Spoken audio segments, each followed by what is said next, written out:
আপনি দেখছেন news now, আমরা জানি কোনটা খবর। দেশে প্রায় ৩,০০০-এর উপর ওষুধ রয়েছে, সেগুলো গুণমান সম্পন্ন নয়।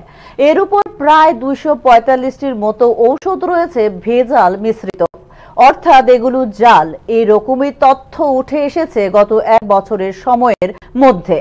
গত বছরের এপ্রিল থেকে চলতি বছরের মার্চ পর্যন্ত দেশে ১,১৬,০০০-এর বেশি ড্রাগের উপর সমীক্ষা করা হয় নমুনা। কেন্দ্রীয় সরকারের তরফে এই তথ্য প্রকাশ্যে আনা হয়েছে রাজ্যসভায়।